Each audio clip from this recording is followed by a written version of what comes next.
Good morning students. हम पढ़ रहे थे चोल राजवंश को, और चोल राजवंश में हमने कल चोल राजवंश के शासकों की उपलब्धि को पढ़ा था। और आज हम चोल राजवंश के द्वारा चोल राजवंश के काल में जो प्रशासन था, प्रशासन, स्थापत्य कला और साहित्य का जो विकास हुआ उसका हम अध्ययन करेंगे। ये भी उपलब्धियों में है। चोल राजवंश की महत्वपूर्ण देन भी जो स्थानीय प्रशासन के रूप में है वो भी एक बड़ी उपलब्धि है, उनका हम अध्ययन करेंगे। तो सबसे पहले हम देखते हैं कि हमारे अध्ययन के कौन कौन से बिंदु है। पहला बिंदु है चोलों का या चोलकालीन केंद्रीय शासन। केंद्रीय शासन। उसके बाद है चोलकालीन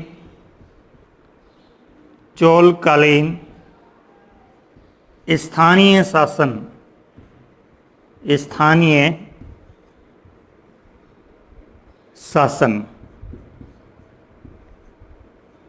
उसके बाद है चोलकालीन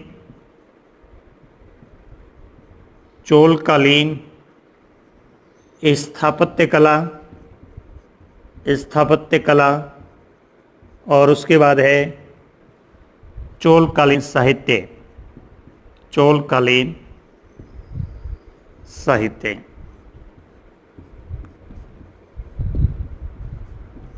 सबसे पहले हम देखते हैं चोलकालीन केंद्रीय प्रशासन।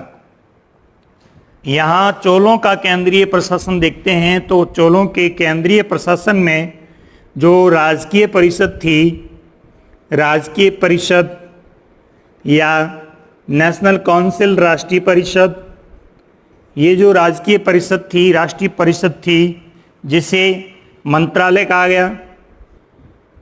मंत्रालय, इसमें जो प्रशासन के भाग थे वो दो भाग थे। मुख्यतः दो भाग है। इन दो भागों के नाम हमें याद रखना है। पहला भाग है उच्च सदन और दूसरा भाग है निम्न सदन।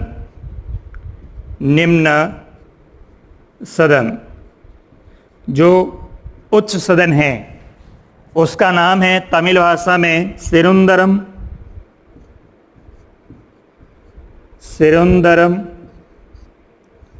और जो निम्न सदन है उसका नाम है पेरुंदनम। यानी चोलों का जो केंद्रीय प्रशासन है उसमें एक बड़ी काउंसिल होती थी, राजकीय परिषद होती थी। इस परिषद के दो भाग होते थे, एक भाग उच्च सदन था, एक भाग निम्न सदन था। जो उच्च सदन था इसे सिरुंदरम कहा गया और जो निम्न सदन था उसे पेरुंदरम कहा गया। ये दोनों सदन मिलकर के केंद्रीय शासन को चलाते थे। यानी उच्च सदन जो सरकार का मुख्य भाग होता था, जो संपूर्ण सरकार को संभालता था, और पेरुंदरम निम्न सदन होता था जो मंत्रालय कर्मचारियों को देखते थे। इस तरह के प्रशासन के इनके दो भाग थे। उसके बाद केंद्रीय शासन में आता है सैन्य व्यवस्था। यहाँ का जो शासन था वो सैन्य व्यवस्था पर चलता था, और सैन्य व्यवस्था में जो सेना का जो प्रमुख है उसे नायक या महादंड नायक के रूप में जाना जाता था। अब हम यह देखेंगे कि सैन्य व्यवस्था में कौन कौन सी सेनाएं थी, यानी सेना के मुख्य भाग कौन कौन से थे। तो सेना के जब हम मुख्य भागों को देखते हैं तो उसमें सबसे पहले आता है हस्ती सेना।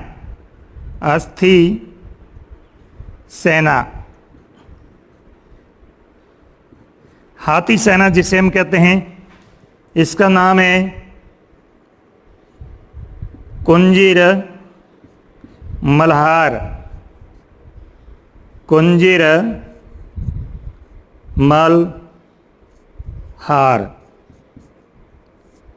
दूसरा है अश्वसेना। अश्वसेना, इसका नाम है कुदीर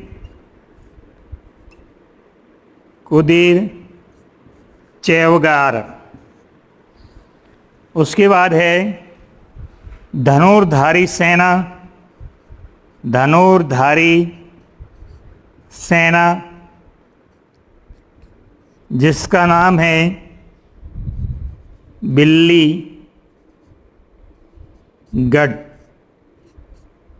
बिल्लीगढ़। उसके बाद है भालारोही सेना, जिसका नाम है सेंगुंदर।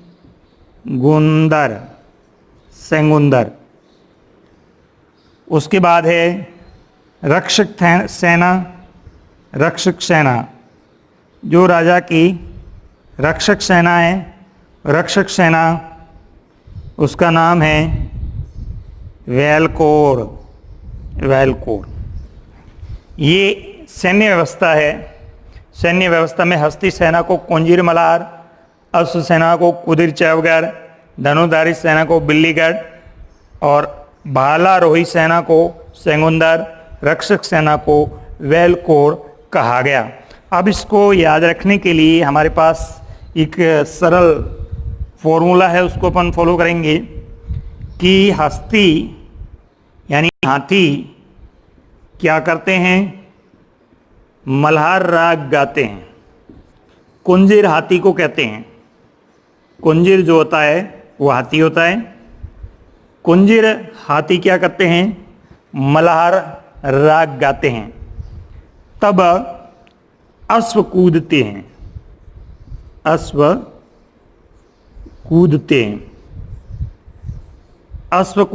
मतलब अश्व कुदीर चैवगार यानी सभी। मतलब ये हुआ कि हाथी गाते हैं और घोड़े नाचते हैं। हाथी गा रहे हैं और घोड़े नाच रहे हैं। तब क्या है, तब धनुष लेकर के बिल्ली है वो गढ़ पे चढ़ जाती हैं। बिल्ली गढ़ पर चढ़ जाती हैं। जब बिल्ली गढ़ पर चढ़ जाती है तो सामने सेंगुंदर का मतलब सारे उंदर का मतलब सभी चूहे क्या करते हैं, भाला लेकर आते हैं। मतलब सामने बिल्लियां धनुष लेकर आती हैं, इधर चूहे भाले लेकर आते हैं। लेकिन इनके बीच में रक्षक सेना है, राजा की रक्षक सेना जो इनको रोक लेती है। और वो रक्षक सेना कौन सी है, वेलेकोर। बीच में ये वेलेकोर आ जाते हैं और इनकी लड़ाई को रोक देते हैं।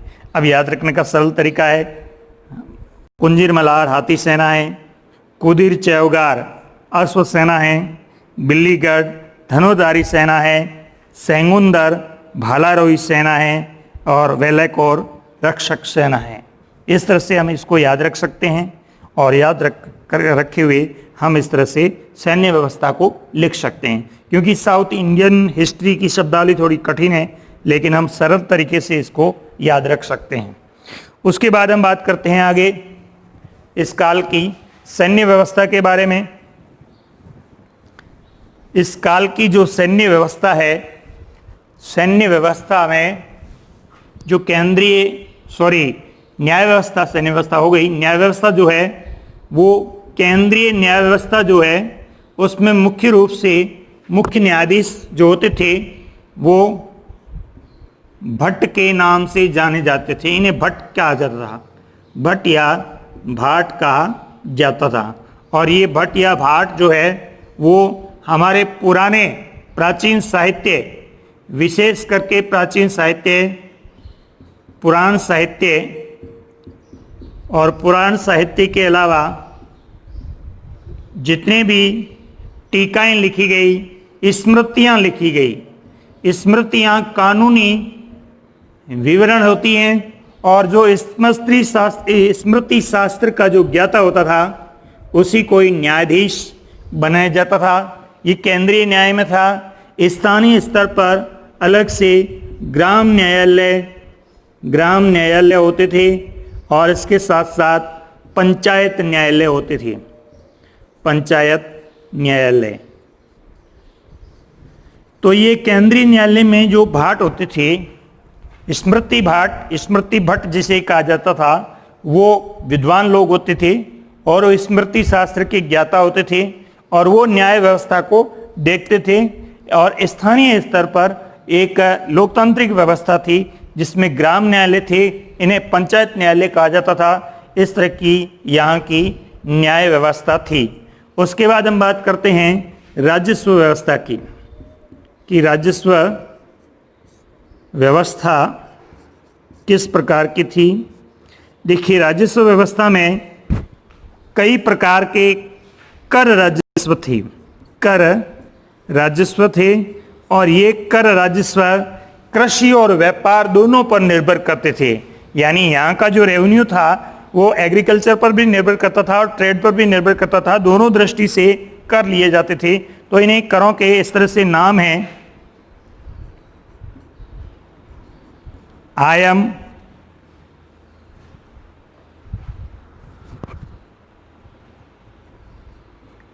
कदेई, मगन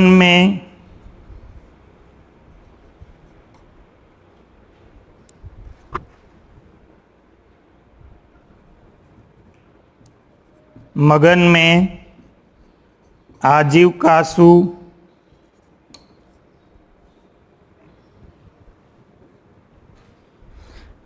आयम का मतलब होता है आय, राज्य की आय, जो राज की आय थी, राज की आय, जिसे आयम कहा जाता था।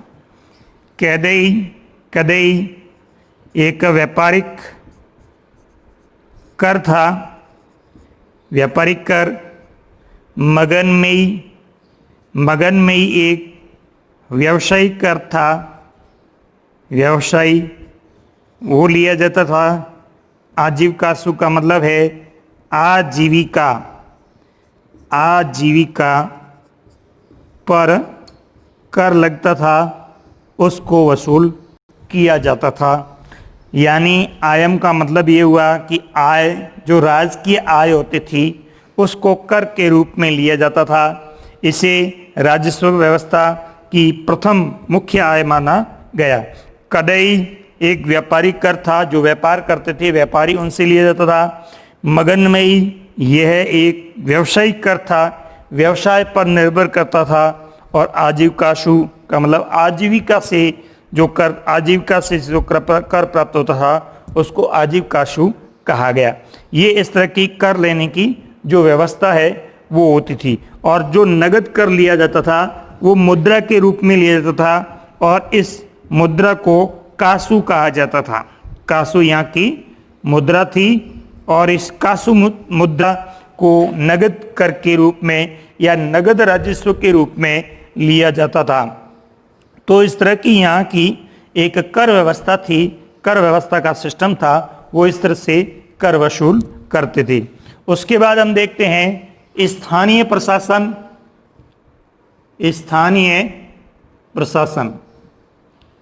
जब हम स्थानीय प्रशासन की बात करते हैं तो यहाँ पर जो राज्य था, राज्य कई प्रांतों में बंटा हुआ था और प्रांतों को मंडलम कहा जाता था।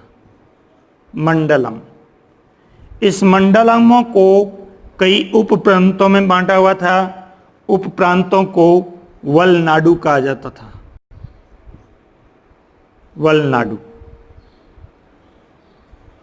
वलनाडु को इसे कोटम भी कहा जाता था, कोटम। और वलनाडु को अनेक नाडु में बांटा था। दक्षिण भारत में जो भी नाम है, जैसे तमिलनाडु वगैरह, नाडु को जिला कहा जाता था, जिला। और जिलों को जो है वो कुरम में बांटा जाता था। कुरम जिसे हम ग्राम कहते हैं, ग्राम, इस तरह का एक सिस्टम था। यानी निम्न स्तर से लेकर के उच्च स्तर तक लोकतांत्रिक विकेंद्रीकरण की व्यवस्था यानी राजतंत्रात्मक शासन प्रणाली में भी ऐसा एक स्वरूप यहाँ पर दिखाई देता है।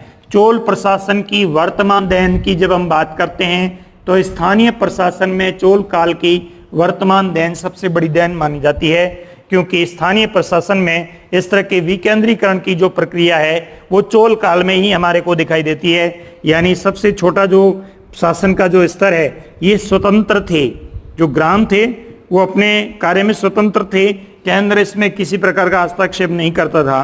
तो बहुत सारे ग्रामों के समूह होते थे, ग्राम होते थे, उनको कुरम कहा जाता था, और बहुत सारे जो कुरम है वो मिल करके एक नाडु बनता था। नाडु का मतलब जिला, जिले का निर्माण होता था, और अनेक नाडु मिलकर के वल नाडु मतलब उप जिलों का निर्माण होता था, उप जिले बनते थे, और अनेक वल नाडु यानी उप जिले मिलकर के एक मंडल का निर्माण करते थे, मंडलम का निर्माण करते थे। मंडल को प्रांत कहा जाता था, और इस मंडल में जो अधिकारी नियुक्त होते थे, अधिकारी जो होते थे वो राजा के परिवार से संबंधित होते थे, यानी राजा के संबंधी ही होते थे। इनकी नियुक्ति राजा के संबंधियों में से की जाती थी, और इन्हें कहा जाता था मंडल मुंडाली। मंडल मुंडाली, ये मंडल मुंडाली के नाम से प्रसिद्ध होते थे। इनको नियुक्त किया जाता था और ये प्रांतों को संभालते थे। अब हम बात करते हैं कुरम की, ग्राम की। यहाँ जो कुरम ग्राम है, इस कुरम ग्राम की सभा होती थी, उसे एक और कहा जाता था, और एक सभा या महासभा होती थी। सभा या महासभा ये राज पंडितों की होती थी, राज पंडितों की मतलब ये ब्राह्मणों की सभा होती थी। ब्राह्मण जो भी निर्णय करते थे वो सभा के माध्यम से करते थे या महासभा के माध्यम। और है वो ग्राम परिषद थी, ग्राम परिषद। और ये जो उर है ग्राम परिषद, ये पूर्ण रूप से स्वतंत्र थी, इन्हें अपना शासन चलाने की पूर्ण रूप से स्वतंत्रता थी। और ये जो ग्राम उर थी ये अनेक समितियों के माध्यम से चलती थी, समितियों के माध्यम से। और समितियों को इस समय वारियम कहा जाता था, वारियम, जैसे पौनवारियम, तोटवारियम,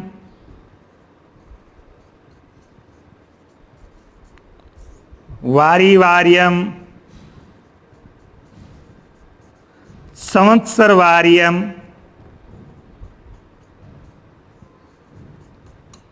ये समितियां होती थी। पौनवारियम सिंचाई या भूमि से संबंधित समिति होती थी। टोटवारियम वन राजस्व से संबंधित होती थी, तालाब से संबंधित होती थी, तालाब से संबंधित। संवत्सरवारियम वार्षिक, वर्ष या समय के अनुसार गणना करने से संबंधित होती थी। तो इस तरह की स्थानीय स्तर पर जो समितियां बनी होती थी, समितियों को वारियम कहा जाता था, और ये समितियां मिलकर के स्थानीय स्तर का शासन चलाती थी। इस तरह की चोलकालीन जो व्यवस्था है वो थी, जिसे हम चोलकालीन केंद्रीय व्यवस्था और चोलकालीन स्थानीय व्यवस्था के रूप में जानते हैं। फिर देख लीजिए, चोलकालीन केंद्रीय शासन व्यवस्था में राजकीय परिषद होती थी, मंत्रालय होता था, इसके दो मुख्य भाग थे। उस सदन को सेरुंद्रम कहा जाता था, निम्न सदन को पेरुंद्रम कहा जाता था। इस तरह के दो सदनों के माध्यम से केंद्रीय शासन चलता था। सैन्य व्यवस्था में सेना के प्रमुख को नायक या महादंड नायक कहा जाता था। सेना के प्रमुख भाग थे, पैदल सेना, पदाती सेना होती थी, हस्ती सेना होती थी, अश्व सेना होती थी, धनुर्धारी सेना होती थी, बालारोही सेना होती थी, और राजा की रक्षक सेना होती थी। हस्ती सेना को कुंजीर मल्हार कहा जाता था, अश्व सेना को कुदिर चौगार कहा जाता था, धनुर्धारी सेना को बिल्लीगढ़ कहा जाता था, और बालारोही सेना को सेंगुंदर कहा जाता था, और राजा के रक्षक को वेलकोर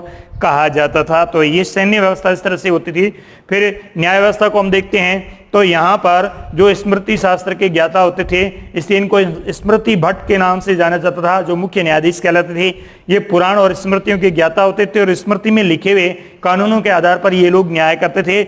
इसके अलावा न्यायिक प्रणाली का विकेंद्रीकरण था। न्यायालय स्थानीय स्तर पर भी थे, ग्राम न्यायालय थे, इसे पंचायत न्यायालय, जातीय न्यायालय भी कहते हैं। जातीय न्यायालय मिलकर के इस तरह का न्याय करते थे। उसके बाद हम रेवेन्यू की बात करते हैं, राजस्व की बात करते हैं। तो राजस्व में यहाँ पर कर राजस्व था। कर राजस्व में प्रमुख है आय रे, कदई रे, मगर में, आजीव कासु, ये प्रमुख राजस्व है। आयम यानी आय राज की आय मानी जाती थी। कदई रे यानी व्यापारिक कर था। मगर में यानी व्यावसायिक कर था। और आजीव कासु यानी आजीविका से संबंधित कर है वो लिया जाता था। इस तरह की राजस्व व्यवस्था इस समय यहाँ थी। यदि स्थानीय प्रशासन की बात करते हैं तो वर्तमान में इसकी देन है, यानी राज्य था, अनेक मंडलों में, प्रांतों में बांटा हुआ था। मंडल का प्रमुख मंडल मुंडाली, जो राजा के निकटतम रक्त संबंधियों में से होता था। मंडलों को वलनाडु यानी कोटम में विभाजित किया गया था और अनेक कोटम को, वलनाडु को नाडु में, जिलों में बांटा गया था। जिले को कोरम कर ग्राम में विभाजित किया गया था। यहाँ शासन चलाने के लिए और या महासभा सभा होती थी और या ग्राम परिषद कहलाती थी, जिसमें कई समितियां होती थी, जिसको वारियम कहा जाता था। पौन वारियम, टोट वारियम, वारी वारियम, संवत्सर वारियम, इस तरह की समितियां मिलकर के यहाँ की शासन व्यवस्था को देखती थी। इसके बाद हम देखते हैं चोलकालीन स्थापत्य और साहित्य का विकास। तो चोल काल में इस तरह की जो व्यवस्था है वो हमें स्पष्ट रूप से दिखाई देती है। चोलकालीन स्थापत्य की हम बात करते हैं तो चोलकालीन स्थापत्य में दो प्रमुख रूप से स्थापत्य यहाँ दिखाई देते हैं, क्योंकि इस समय यहाँ पर दो प्रकार की जो परंपराएं हैं वो चलती थी, जिन्हें हम धर्म की परंपराओं के नाम से जानते हैं, जो अलवार और नैनार के रूप में जाने जाते थे। चोलकालीन स्थापत्य की हम बात करते हैं तो यहाँ पर अलवार परंपरा और नैनार परंपरा थी। नैनार परंपरा शैववादी परंपरा थी और अलवार परंपरा वैष्णववादी परंपरा थी। इसके अलावा यहाँ पर इस समय बौद्ध परंपरा भी थी। बौद्ध परंपरा और जैन परंपरा का भी इस समय प्रचलन था। लेकिन यहाँ के जो अधिकतर चोल काल के शासक थे, चोल काल के जो शासक थे वो शैववादी परंपरा को महत्व देते थे। यहाँ के स्थानीय जो जमींदार होते थे, सामंत होते थे, ये सामंत क्या करते थे, यहाँ राजा के शासन व्यवस्था में कोई व्यक्ति शहीद होता था, कोई व्यक्ति वीर होता था, तो उसको वीरक्कल कहा जाता। वीरक्कल की परंपरा थी और वीरक्कल की जो मूर्तियां हैं वो अनेक धातु की मूर्तियां, कांसे की, विशेष करके कांसे की मूर्तियां, वीरक्कल की मूर्तियों के साथ शैव मूर्ति, पार्वती, कार्तिकेय, गणेश, नटराज की मूर्तियां, ये मूर्तियां बना करके कांसे की ये मूर्तियां बनती थी। और इन मूर्तियों को बनाने की जो विधि है लुप्त मोम पद्धति से ये मूर्तियां बनती थी। सबसे पहले मोम की मूर्ति बनाई जाती थी। मोम की मूर्ति बनाने के बाद इस मोम की मूर्ति के ऊपर अंदर ये धागे होते थे ऐसे बाहर निकले हुए, इनके ऊपर मिट्टी का लेप होता था और मिट्टी का लेप होने के बाद धातु को पिघाल करके इसके ऊपर लेप कर दिया जाता था। फिर इस धागे को जला के मोम बाहर निकाल लिया जाता था। पानी में डाल के मिट्टी घुल जाती थी और पीछे केवल धातु रहता था और खोखली मूर्तियां निर्मित की जाती थी। ऐसी कांसे की मूर्तियां बना करके और शासक वर्ग को भेंट की जाती थी। और शासक वर्ग जो होता था वो क्या करता था, अनेक प्रकार के मंदिर निर्मित करवाते थे। और ये जो मंदिर बने हुए थे द्रविड़ शैली के मंदिर बने हुए थे। द्रविड़ शैली के मंदिर, द्रविड़ शैली के जो प्रमुख मंदिर है उसमें राजराज प्रथम के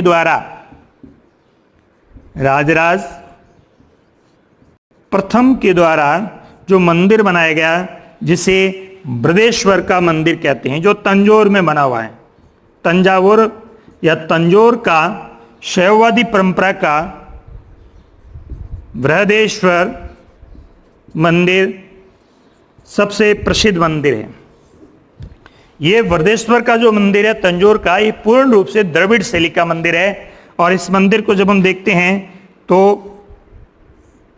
वर्ताकार इसका जो आवरण है, वो इसके ऊपर जो विशाल गोपुर बने हुए हैं, गोपुर यहाँ की मुख्य विशेषता है। गोपुर के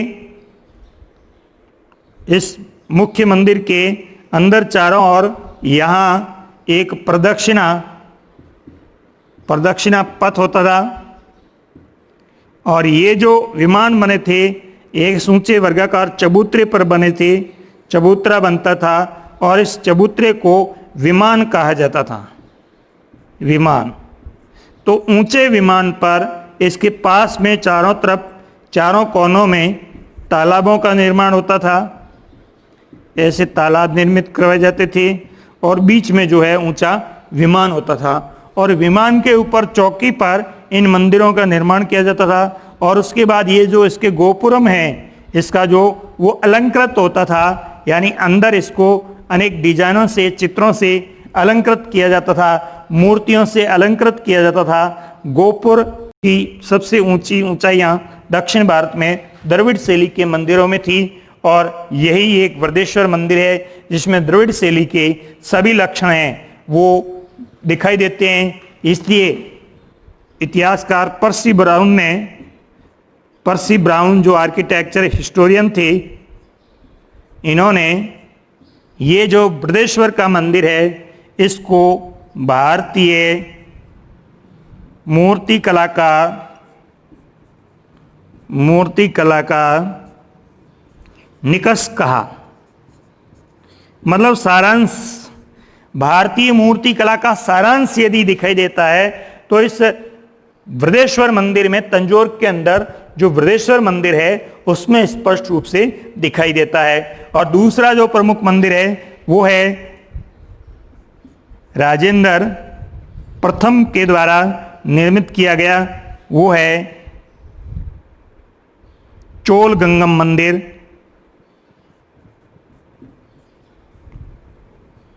या चोल गंगेश्वर मंदिर, या इसको चोल गंगम मंदिर कहा जाता है, जो इस नदी के किनारे निर्मित किया गया। ये प्रमुख चोल गंगम मंदिर जब इसने गंगा को जीता था और वहाँ से जल लेकर आया था, जैसा कि विजय बयान में हमने देखा था, वो एक मंदिर बना हुआ है। वो भी इस तरह की द्रविड़ शैली का मंदिर है जिसमें इसमें भी विशाल रूप से इसका जो अलंकृत गोपुर है उसको विशिष्ट रूप से सजाया गया है। इसके बाद और मंदिर है जिसे त्रिभुवन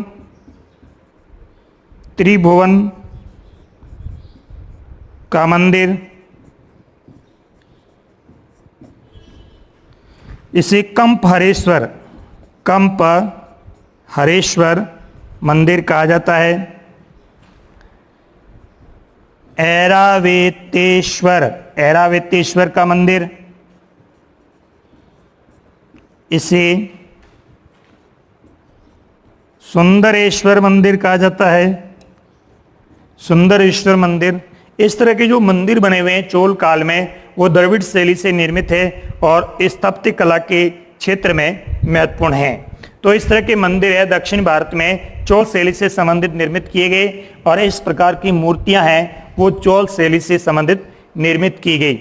इसके बाद यदि हम साहित्य को देखें, चोल कालीन साहित्य की जब हम बात करते हैं तो प्रमुख रचनाओं को देखते हैं। जैसे तमिल कवि कंबन ने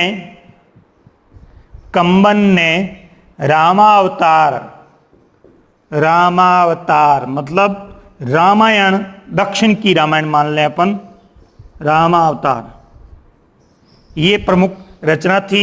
एक तिरुत्तक देवर की जीवक चिंतामणि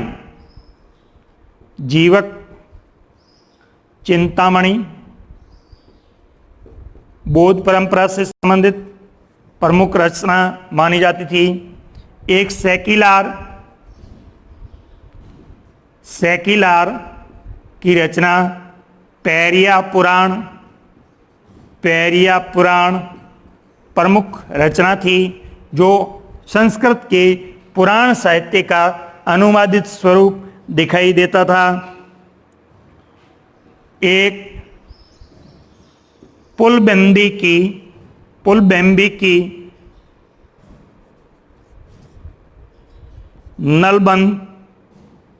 नलबेम्ब रचना थी।